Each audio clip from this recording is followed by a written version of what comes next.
Welcome back to Behind the Screen, Swords and Sorcery Edition. I'm Marcus, joined as always by my co-host Sarah, and we have a session to break down today that I keep describing to myself as controlled chaos that kept refusing to stay controlled. That is the most accurate 5-word summary you have ever given. Hi, everyone. And I think what's wild is that the crew came into this one with actual preparation, actual plans, and those plans kept working just well enough to create 3 new problems. That's exactly it. Every time something landed the way they wanted, the landing zone was already on fire. We've got a deception that escalates into a boarding action, a training arc that pays off in the middle of all that chaos, and then a debt that is very literally written on the ship before they even reach shore. And what ties all of it together is this question of whether sheer refusal counts as a strategy.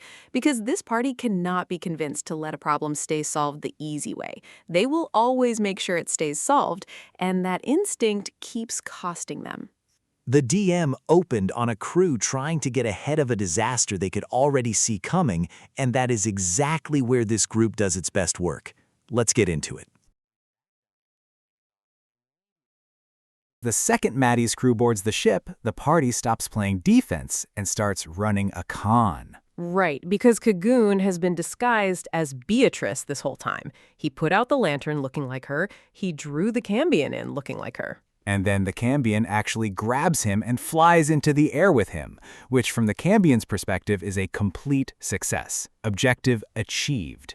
Except the objective is Kagoon. Exactly, and here is what I love about what happens next. The Cambion has him. Kagoon is grappled 30 feet in the air. Most players panic at that point.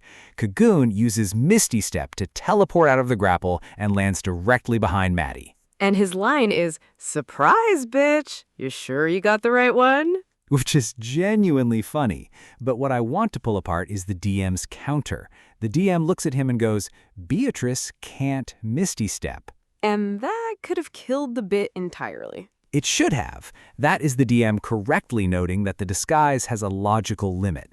But Kagoon does not break character. He does not acknowledge the crack. He just goes, "Maybe I taught her to do it." Which is not a rules answer. It is a narrative one. And it works because the whole session has been about Beatrice learning things she could not do before. He threaded his bluff through the actual story. That is not luck. That is someone who has been paying attention.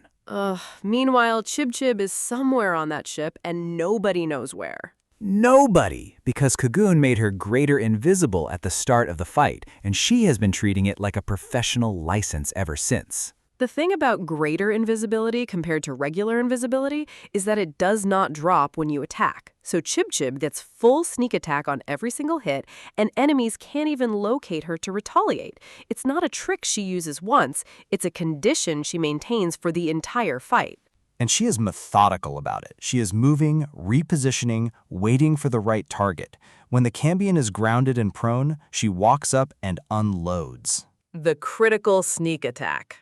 50 damage. 50. On a crit, you double the dice, not just the base damage, so all those sneak attack dice double with it. The number is correct. It is just a lot. And her instruction to the table is split her fucking throat, which I think deserves to be in the operational record somewhere as a legitimate tactical call-out.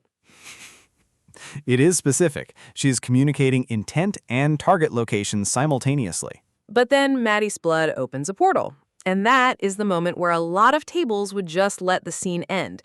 Villain down, fight over, move on. This table does not do that because Kagoon has seen Maddie disappear into a portal before and come back with more power. He is not interested in giving Hell a second receipt. So he blasts her away from it first with Eldritch Blast, just physically knocks her clear of the portal's reach. Natural 20 on the first beam. She goes into the wall, and then he turns the second beam on the portal itself. Which does not close it, but it puts a dent in it. And that is where Irenic steps in with the Holy Avenging Mace. Radiant damage against a Hellfire portal is exactly the right tool, and he cracks it badly enough that Kagoon can finish it. The sequence is 3 characters, 3 different contributions, and none of it was planned before the portal appeared. They read the situation and responded to it faster than Maddie's escape route could function. That is the thing. The portal was supposed to be the failsafe. The party just refused to let it be one. And agency is exactly the word I'd use for what happened with Beatrice during that training sequence. Because Indigo had a choice there, right? She could have given a speech. She could have said, here is the plan, here is your role, stay behind us. That would have been faster. But she didn't. She picked up a practice weapon and she just kept going. The DM describes Beatrice falling, getting back up, getting her weapon knocked away, retrieving it again. And Indigo just lets that play out. No shortcuts. That repetition is doing real work, because Beatrice's whole arc to this point has been about things being done to her. Valerian manipulated her into a bargain. Asmodeus imprisoned her. The party rescued her. Every significant event in her life has been someone else making the call. And then Indigo just holds out a practice blade and says, figure it out. The mechanical payoff is Command Ally, which is legitimately useful. Indigo can burn a bonus action to give Beatrice a movement and an attack on top of her own turn. That's real action economy. But I keep coming back to the moment the DM describes before any of that. Beatrice's breathing steadies, her feet stop crossing, and then she doesn't flinch away from the strike. She steps inside it and puts her practice blade against Indigo's side. That's the moment. Because that's not the DM handing Beatrice a win. That's the DM reflecting back what Indigo actually did at the table. The player chose patience over efficiency during a ship prep phase, and the fiction answered with a character who earned something. And then the fight at Veilscar happens, and suddenly all of that matters in the most immediate way possible, because the whole session is built around people trying to reclaim Beatrice as a possession. The Cambion grabs her. Maddie's whole strategy is dragging her back to hell. Right, and Beatrice has been, up to this point, the thing everyone is fighting over, which is a very specific and very uncomfortable position for a character to be in. So when Indigo uses Command Ally during that fight, it's not just a bonus action. It's Indigo saying, you're not cargo anymore. You move, you attack, you're part of this. I'll be honest, I wasn't fully tracking the training scene while it was happening. It felt like ship maintenance. Stocking the infirmary, making ballista bolts, training the rescued captive. And then suddenly it's the most important thing that happened all night. Which is, I think, the whole point. The party is so focused on the immediate tactical problem that the slower investment almost sneaks past you. But Indigo's player was clearly thinking about what Beatrice needed beyond just surviving the next fight. And there's something worth saying about the choice of how to play that scene. The player could have leaned into the roleplay as pure emotional support, the girl talk framing, the bonding. And that's there, don't get me wrong. But she asked for the acrobatics check. She ran it as an actual training session with a real outcome. Which means Beatrice's competence is now something that was tested, not just declared. And that distinction matters when everything in this session is about what's real versus what's performative. Kagan performs as Beatrice to draw out the enemy. Maddie's letter performs safety to lure Beatrice back. Indigo's training is the one thing that isn't theater. That's a good way to put it. Everything else is a mask or a trap. The sparring is just what it is. Yeah, and that mood is... We are holding it together with string and a promise that hasn't been repaid yet. Because when you actually sit with what the party is carrying right now, the word that keeps surfacing is debt. Kagan made a literal promise to the Prince of Frost out loud on the deck of a ship that was actively being destroyed by that patron's displeasure. And the Frost just stopped, which is either reassuring or terrifying depending on how you read it. It's both, honestly. The prince didn't forgive anything. He paused. There's a difference. And what we got instead of forgiveness is a message. The miniature Viremond on the deck, the blue-white relic beneath the western throne room, those words burned in frost. Debt, promise, reclaim. That is not a patron saying, we're good. That is a patron saying, here is the shape of what you owe me. Right, and the vision from the obsidian box earlier in the session pointed to that same location, a frozen crown beneath Viremond.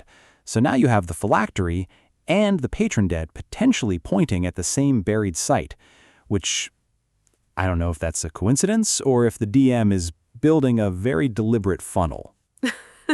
The party would probably rather it be a coincidence. But the more interesting question to me is the order of operations, because right now they can't just decide to go to Viremond. The ship has no mast and no oars. They're anchored off a coast where the torches are going out one by one, and the hushed have apparently reached the waterline. And they still have 3 survivors locked in the infirmary, which nobody has fully interrogated yet. Which is such a Chekhov situation, because those fishermen said they were attacked near Vileskar. They surrendered their goods to survive. They know what is moving in these waters right now, and the party has not sat down and actually asked them. It's the kind of resource that gets overlooked when the boarding action is happening, which is fair, but the morning after is going to require someone to walk down there and have a real conversation. Whether that gives them a route forward or just confirms how bad the surrounding situation is, I think is genuinely an open question. And it connects to the larger problem, which is that Vileskar is supposed to be a resupply stop. That is why they came here. The ship is crippled, the town is dark, and the hushed are on the coast. The original plan of stop here, then continue to Scavareth for the temple and the Mage Guild is not obviously executable anymore. So what do? Do they try to repair enough to limp towards Scavareth, which at least has the Frost Prince's temple and maybe answers about the obsidian box? Do they make for the relic site at Viremond, which might satisfy the patron dead before the Frost comes back for a second visit? Or do they actually go into Vileskar on foot and try to figure out why a coastal town has gone that quiet? Any of those could be the right call depending on which debt they think is most urgent, and I think that is the real tension the party hasn't fully resolved. Kagan's patron is immediate and demonstrable.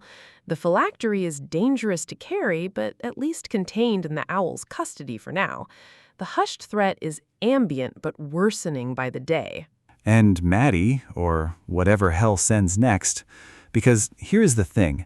The party sank her under a cannonball. They mutilated the body. They took real precautions. But Maddie has been pulled back to hell twice now and returned both times. The question is whether hell sends a replacement collector or shifts tactics entirely.